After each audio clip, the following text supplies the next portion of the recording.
Thank you for that. Ladies and gentlemen, welcome to another episode of Media Watch. Still doing our home editions, which is always good fun. And it's always great to have great guests. And this time around, we have a friend from previous shows that we did.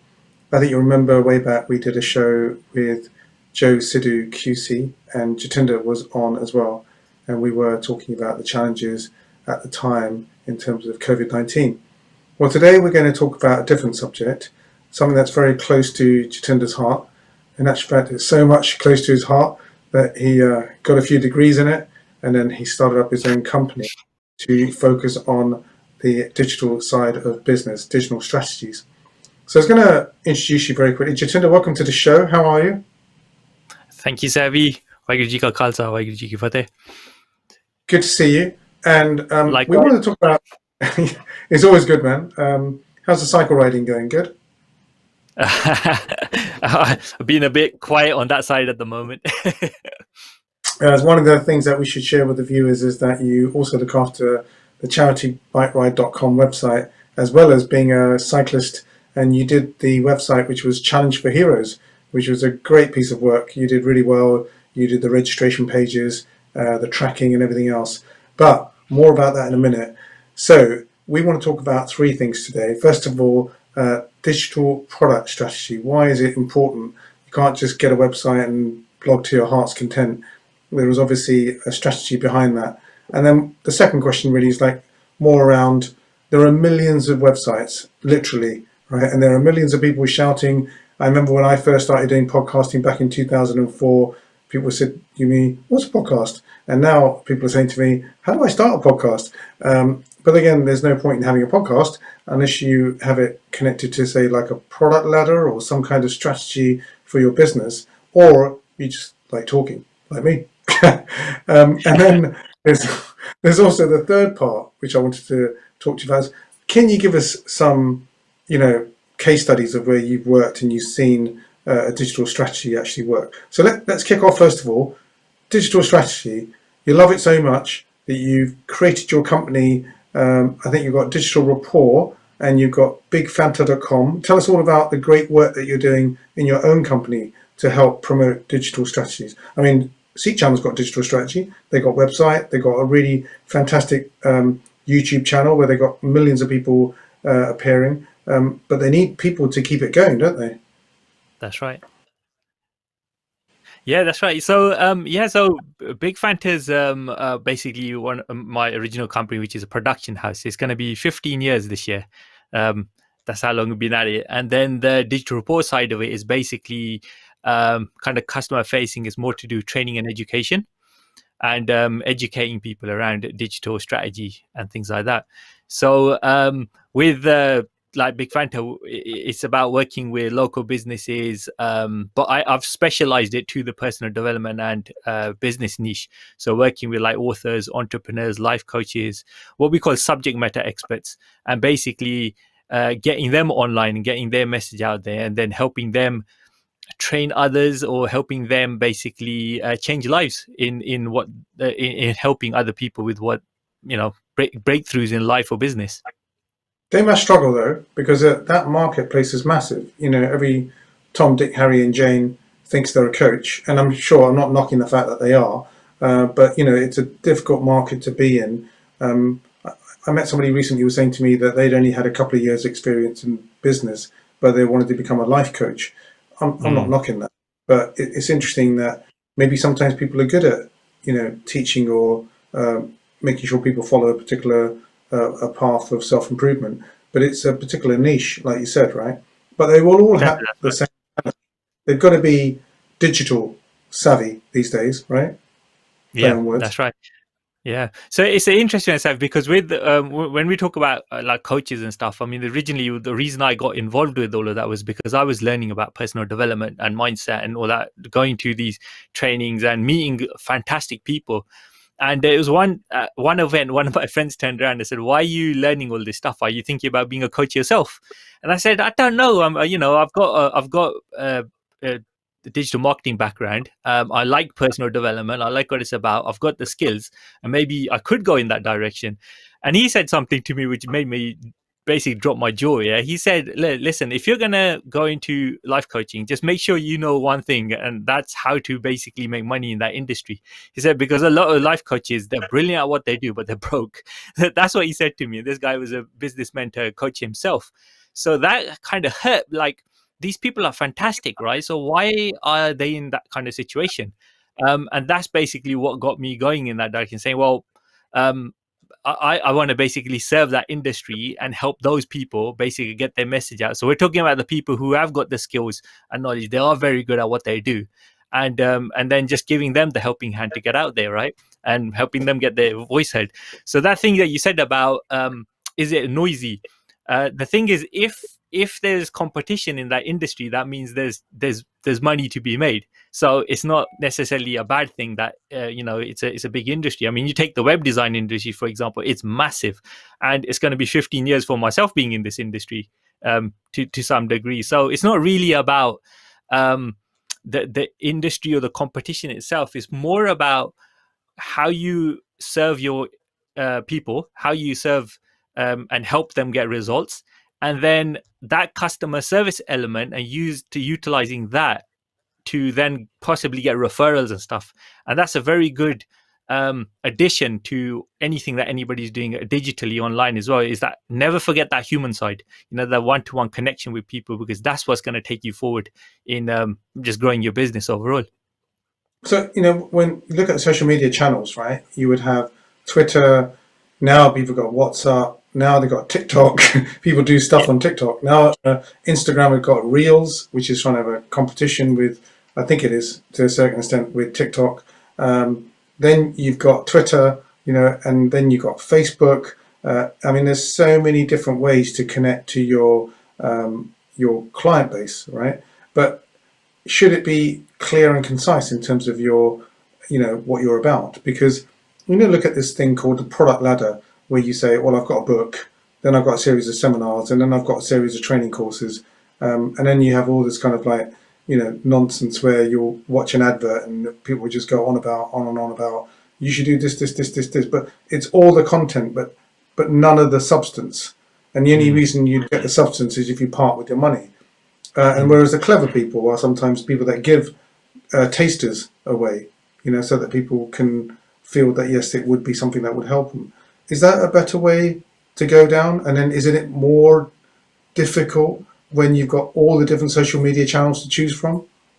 And then So you that's got, a very, we had Am very on, good. Am, she's into PR, and Mm. you believe you've got to have a good PR strategy. Sorry, carry on. Yeah, no, definitely. I mean, the thing is, right, when it comes to social media, there's so many different channels. But what happens is, because people look at other people, it's a bit of a, unfortunately, in some cases, a bit of a herd mentality as well, because they see everybody else jumping on these different platforms and they think, oh, they're doing it, so I must do it, and they all jump on, they do things, they're constantly creating content, constantly adding to the noise, and they're not getting any results. It's because it is a very noisy market. And now the thing is, you could go out there, increase your Twitter followers and all that kind of thing, right? But if there's no strategy behind it, and how you capture those people and how you actually then serve those people, then it's just noise adding to noise, and that's not really a good thing to do. So yeah, and especially nowadays, because there's so many people coming online, there's so much more noise.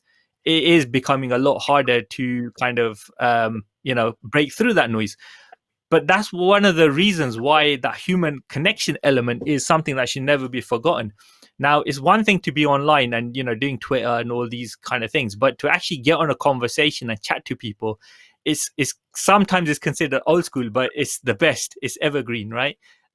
So the key focus is that anytime you're out there marketing, doing anything, why are you doing that marketing in the first place, right? Are you just adding to the noise, or have you actually got something that can help other people in that particular niche that you're going to be in? And if you have got something, then your key focus should be to get on a conversation with them so you can chat to them and figure out what problems they have, and then provide the solution to that problem. And when you've got that thing where you talked about a product ladder, basically what that means is the ability to have an offer at different points of the customer's journey and their life cycle, right? So some people are going to be ready for your products or services, some people are not. Some people are going to be searching for that particular thing, and some people haven't even heard about it. So having like a complete kind of cycle, so what you call like a cold market, a warm market, and a hot market, and being able to target each one of those markets with what they need at that moment in time in their journey is the best way to actually be pattern interrupting and getting people at the right phrase. So if you've got the product ladder, that basically means you've got offering for each of those people, right? So to give you an example, is that you might get I don't know, a double glazing company, right? As just some totally random double glazing company, right? And they are gonna have you the only time you're gonna use a double glazing company is if you need to replace your windows, right? Or something smashes, or you got a new build going on. So there's certain things that have to take place in order for you to get in touch with a double glazing company. But say you're a say you got you're a mindset coach, um, then when you initially have content out there, people may not need your services because, for example, someone who's helping people with depression, let's just take depression. If you're not depressed, you're not going to go for those services, right? So, but if you've created content which somebody's come across, um, and then unfortunately at some point in your life you find yourself in a depressive state, then that's going to come into your mind thinking, hang on a minute, I saw this video, I saw this person who dealing about depression, maybe that's who I should reach out to. So it's very important to kind of understand your target audience and where they are on that, what we call customer buying decision or buying journey. And that's how we should be looking at what we're doing with social media, what products and services we're offering, and how we can get it out to the right people with the right message. Do you think that though there's a danger? I mean, see, one of the things you could look at is the dangers in the past of networking. Like people turn up to a conference when they did, and then they network, and you'd go. I'd been to one or two, and then the only people that actually were there were other people trying to sell their services.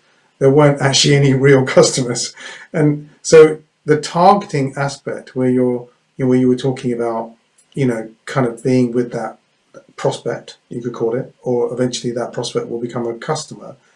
The networking conferences just seem to talk about product. They don't seem to be centered on, a customer or a series of customers that have been invited who are looking for your service. So Mm-hmm. I'm not belittling it too much, but a lot of networking seems to be time wasting around discussions of what could be rather Or than could be. what is. You know, No, I could it's a very do this, I valid. could do that, I could have that person. But hang on a second, I'm trying to find the person. Oh, I'm trying to find the same person as you are, which is ultimately the customer. No, it's true. I mean, it really depends on the kind of networking that's taking place, right? Because um, if you're a business coach or and you put on an event, then the chances are the people attending that event are going to be people who are interested in your services and products. And that when if people are there and then they're networking with each other, that's a different kind of thing. But if it's like a general networking event, you're right, you're going to get all sorts of people who turn up. But here's the key though: when you do networking events, the idea, I reckon, is that not to come in from a sales angle in the first place. It's about creating network of connections and making meaningful relationships with the people that you meet in the first place. Because if you go to an event and you just chat to people and just have a conversation with them, if they get on with you, then they're going to remember you. So if they do, if you come across somebody else, like a referral who's asked after your services, then if they've kept you in mind, they're most likely going to refer you because, you got on well. So the key is about relationships. It's about connecting with the human being. It's not about, don't come from like a sales angle, even though ultimately at the end you're trying to make sales. But the bigger thing is all about connections and really connecting with your whoever you're talking to, because you just don't know, where they are on their journey. They could be a future client of yours once they get to know you. So they gotta get to know, like, and trust you, and that's a key thing. And that's the same when it's online as well as offline. So that's why Yeah, I was you've going. got that element of, digital rapport. It's the same as being offline rapport, and you just create rapport online. Yeah, yeah. You read my mind there. It is about rapport, isn't it? It's like your discussion today could turn into an opportunity tomorrow, and if you are more open with what you have to offer, and you're not being someone who's hiding it, then pay me X, otherwise I won't tell you this.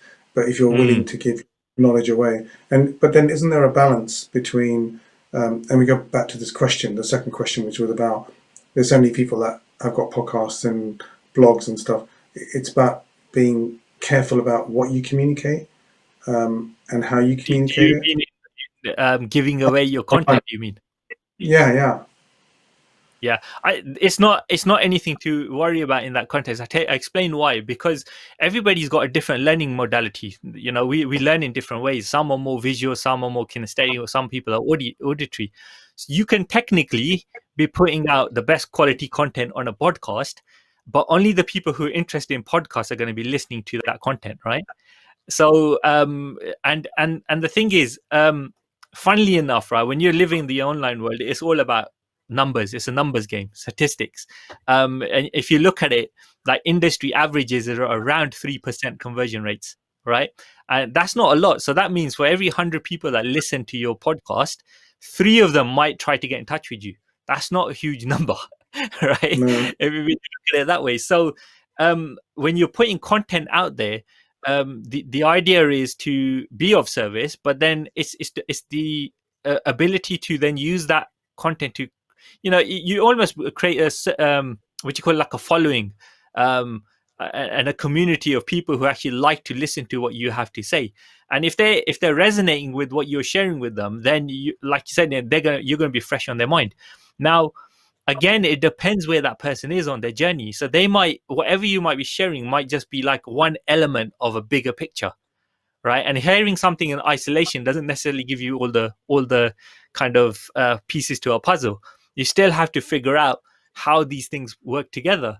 And most of the time what happens, right, is that because we're so in something, we don't realize that the person who's got no information or knowledge around this topic, they haven't got a clue. They're not going to know as much information as you. They're not going to be able to piece that information. Like 15 years of your knowledge is not going to be able to be pieced in like 2-minute conversation with someone, is it?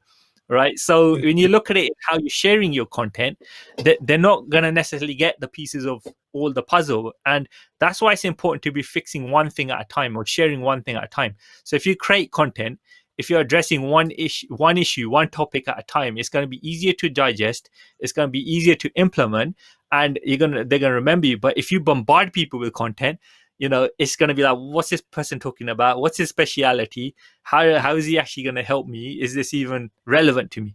Right. And that's how you look at it, because if you're afraid, one of the secrets online is they say just give away your content. Why are you afraid?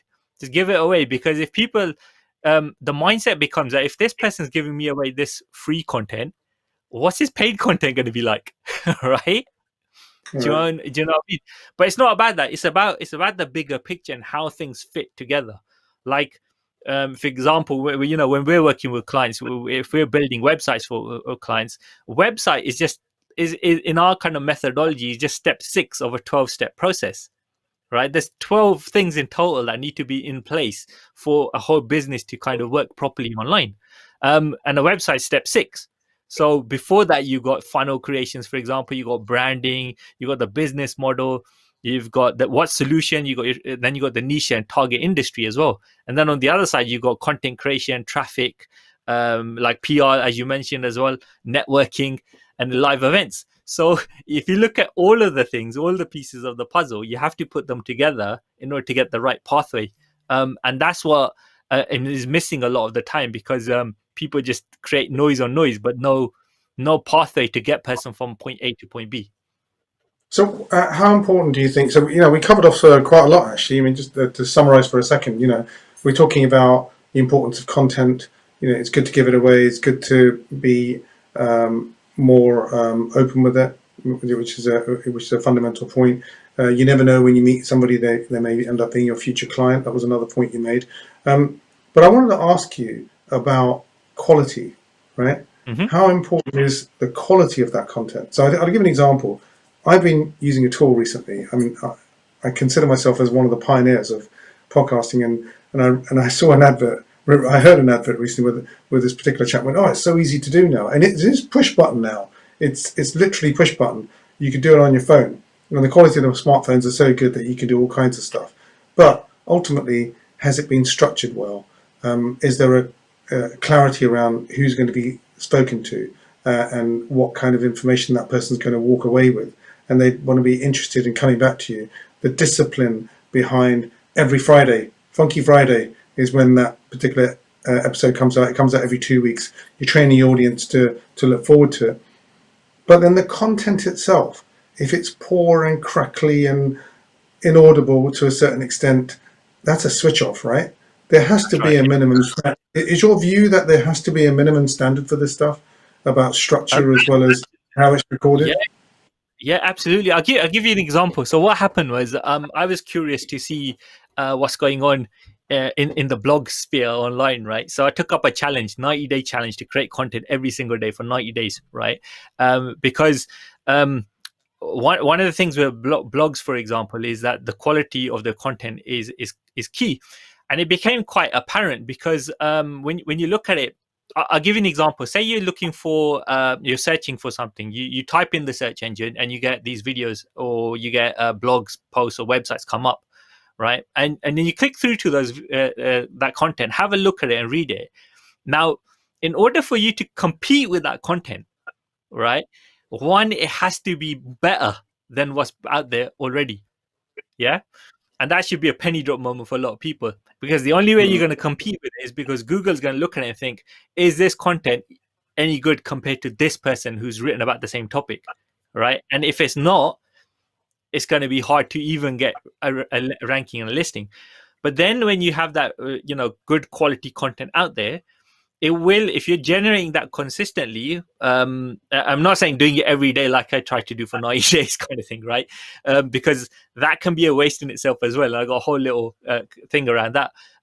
But if the quality isn't matching, then you're right. It's gonna people are gonna look at it and think, well, this person was writing better content, so why should I listen to that or read that? And if it is content that is good and quality, people are going to share it more as well. And if it gets shared, then you start to get into this loop where Google thinks, okay, it's being viewed, it's being shared, so it must be good. So then it pushes you up as well. Right. You know, the algorithm. so, quality of content is very important. Yeah, the algorithm. So let's talk about a few case studies, because I know you've done some work with somebody who did some martial art type stuff, and then they took that concept and they put it into management, which is quite interesting. We mentioned the bike ride, which has been going for about 35 years, the Saka team, and now the website is managed by your company. Tell us a few more case studies. We've got 4 minutes left. Time flies. Where do I where do I begin? I mean, yeah, there's so many. I mean, if you take the martial arts one, right now, if you look at what's going on in this time at this moment, lockdown. Imagine what was happening with martial art classes, right? No contact sport taking place. So looking at the martial arts element of it, what we did with a gentleman called Lakloy, Sifu Lakloy, right? You've had on the show before as well, is that what he noticed was that what inspired us into martial arts was mind, body, and spirit. We watched things like the Karate Kid, Bruce Lee, and all these kind of things. And there was a hidden element. There was this kind of thing to do with the warrior within, which attracted us, right? But nowadays, what's happening is martial arts is more MMA type. It's just about the fight and not the mindset kind of stuff around it. So one of the things he did was, well, why don't we try to bring that back and talk about it? So he's basically taken the philosophical side of it and put it into a book, right? Which is a book called Master Your Mind. And now that book talks about the martial mindset, but then using the martial mindset allows you to improve your martial arts because you're able to understand how your body works, right? That's an example of transferring your knowledge into a book format. But then alongside that, he's also got an online dojo, right? So the online dojo has all of this content in video format. And then when he was doing his normal classes, he was filming all of that content, putting it online into a closed area so that people could basically go online and learn it, right? So it's about transferring that knowledge into a way that can be consumed in a digital format, as an example. That's just one example, and I've got so many like that. We'll be here all night. No, that's really good. And I think, sadly, we've run out of time, actually. But I want to wish you all the best with bigfanta.com and also the digital rapport, which is on Facebook, is great, champion effort to get people ahead. And it kind of looks like a service, isn't it? It's like, you're So helping other people become successful. yeah, I mean, what the reason it's really good is because I've gone out there doing interviews with experts in the industry and talking to them about Rapport and saying, just tell us what is required to connect with people. So it's very good content on that side of it. Yeah, absolutely. So, I mean, thanks a lot for your time. I know you're a really busy person. You've got to get back to all those clients, and we look forward to catching up later. And I'll see you on the bike at some stage. That's right. Thank you. We'll go out for a ride. Yeah, and we'll see you soon. Thanks so much. Good luck with all you do. Yeah. Yeah. You too, my Bye, friend. Bye, Catch you. Bye, Bye.